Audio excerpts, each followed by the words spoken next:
నమస్కారం సార్. మీ పేరు సార్? నమస్కారం అండి. నా పేరు కందికట్ల నాగరాజు అండి. మాది భీమవరం 9వ వార్డు అండి. నేను 9వ వార్డు సచివాలయానికి కన్వీనర్గా ఉన్నాను. అలాగే మన భీమవరం సోషల్ మీడియా 9వ వార్డు కోఆర్డినేటర్గా ఉన్నానండి. అలాగే భీమవరం కాన్స్టిట్యున్సీ నియోజకవర్గానికి లీగల్ సెల్ జాయింట్ సెక్రటరీగా పనిచేస్తున్నానండి. అలాగే మన భీమవరం పట్టణానికి చీఫ్ సెక్రటరీగా అంటే ప్రధాన కార్యదర్శిగా నేను పార్టీ తరఫున పనిచేస్తున్నానండి. సార్, ఇప్పుడు గ్రంథి శ్రీనివాస్ గారు చేసిన అభివృద్ధి గురించి చెప్పగలరా? గ్రంథి శ్రీనివాస్ గారు ఆయన చేసిన అభివృద్ధి పనులు మనందరూ కళ్ళారా చూస్తున్నాం. ప్రతిరోజు కూడా ఎంతో ఇదివరకు ప్రజలు ఇబ్బందులు పడేవారి ట్రాఫిక్ సమస్య గురించి ఆయన నిజంగా చెప్పాలంటే అసలు భీమవరంలో మనం ప్రయాణించాలంటే ఎంతో ఇబ్బందులు పడిపోయేవారండి. ఎందుకంటే ఒక వాహనం ఒక 1 టౌన్ నుంచి 2 టౌన్కి వెళ్ళాలంటే అండి మినిమం పావు గంట 2 నిమిషాలు పట్టేసేదండి. ఇప్పుడు ఆయన మన గ్రంథి శ్రీనివాస్ గారి వల్ల బైపాస్ రోడ్డు శాంక్షన్ చేయించి దానికి ఎన్నో కోట్లు వెచ్చించండి. అసలు ఆ రోడ్డు అనేది అది వరకు బైపాస్ రోడ్ అనేది ముళ్ళ కంపలతోటి ఉండేదండి. అలాంటిది మన ఎమ్మెల్యే గారి ద్వారా అది చక్కగా సిమెంట్ రోడ్ నిర్మించండి, ఎన్నో కోట్లు వెచ్చించి సిమెంట్ రోడ్ వేయించి ఇప్పుడు దానివల్ల ట్రాఫిక్ సమస్య పూర్తిగా తగ్గే మార్గం ఆయన చేశారండి. మొత్తం పెద్ద పెద్ద వెహికల్స్ అన్ని కూడా అట్లా బైపాస్ రోడ్ వెళ్ళడం వల్ల మన టౌన్లో అంతా కూడా ఫ్రీగా చక్కగా వెళ్ళడానికి చాలా మంచి పని చేసిన మన ఎమ్మెల్యే గారు గ్రంథి శ్రీనివాస్ గారు అండి. సార్, ఇప్పుడు ఎమ్మెల్యేగా ఇద్దరు పోటీ చేస్తున్నారు. అటువైపు అపోజిషన్లో అంజిబాబు గారు, ఇటువైపు గ్రంథి శ్రీనివాస్ గారు. వీళ్ళిద్దరికి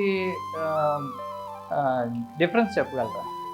గతంలో అంజిబాబు గారు 2 పార్టీల ద్వారా ఆయన ఎమ్మెల్యేగా పోటీ చేశారు. ఆయన కాంగ్రెస్ ప్రభుత్వంలో 2009 నుంచి 14 వరకు చేశారండి.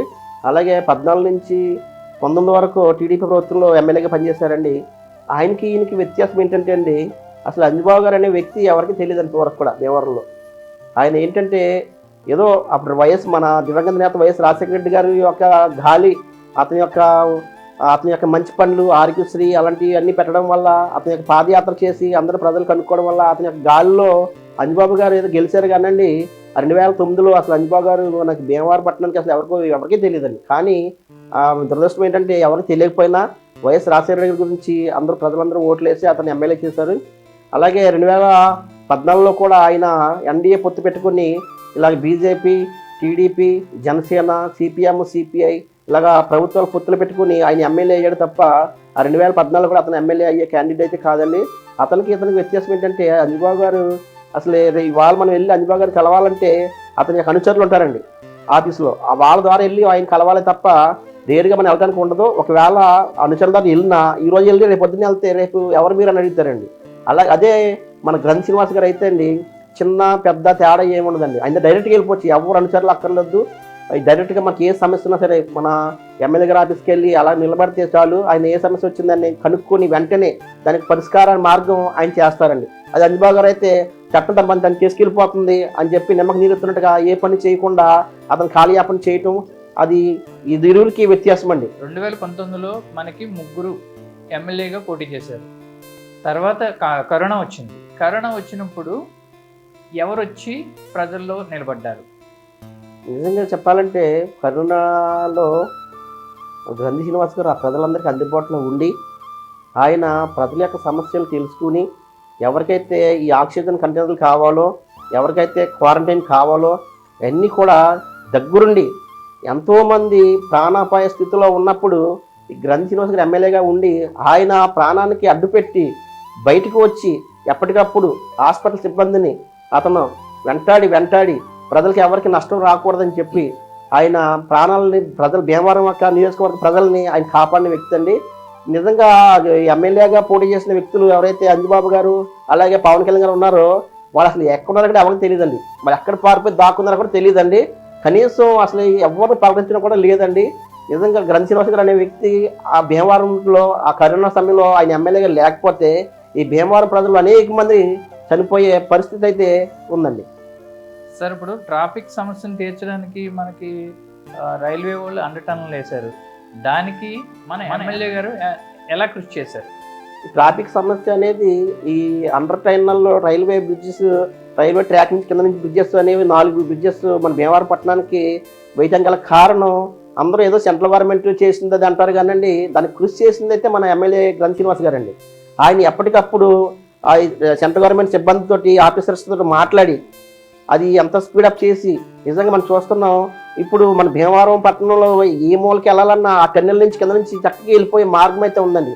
గమ్ముని ఎట్టి పరిస్థితుల్లో ఏదైనా ఏ పక్కన ట్రాఫిక్ అయినప్పటికీ ఆ టన్నెల్ నుంచి చక్కగా వెళ్ళడానికి మార్గం ఉంది. ఇదివరకు అయితే ఏదైనా ట్రాఫిక్ సమస్య వస్తే కనుక చాలా ఇబ్బందులు పడిపోయే పరిస్థితి అయితే గతంలో ఉండేదండి.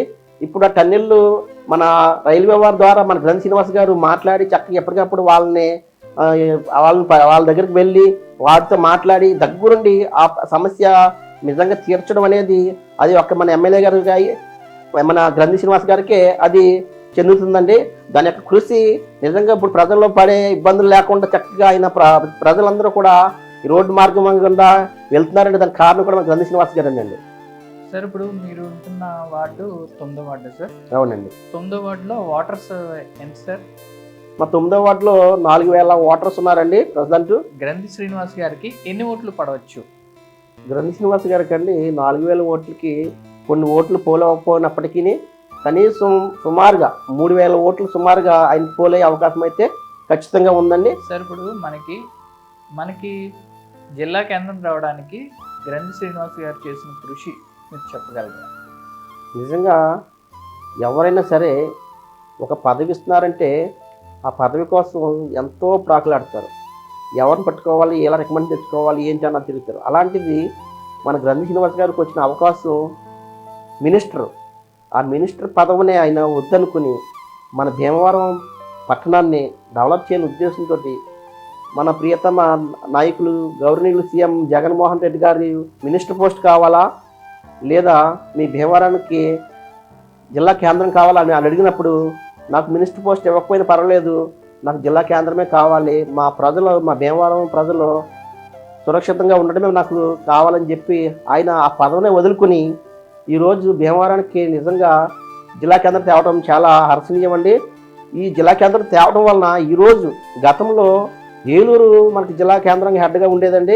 అప్పుడు ఏలూరు వెళ్ళాలంటే ఒక కలెక్టర్ గారిని కలవాలన్నా, ఒక ఎస్పీ గారిని కలవాలన్నా, లేదంటే పై అధికారులు ఎవరిని కలవాలన్నా ఏలూరు ప్రాంతం వెళ్ళి ఎంతో సమయాన్ని వెచ్చించి 2-3 గంటలు ప్రయాణం చేసి తీరా వెళ్ళిన తర్వాత కలెక్టర్ గారు కానీ మన ఎవరైతే అధికారి కోసం వెళ్ళామో ఆ అధికారులు లేని పక్షంలో మళ్ళా వచ్చి చింతించి వచ్చి మళ్ళీ తిరిగి 2వ రోజున వెళ్ళవలసిన పరిస్థితి ఉండేదండి.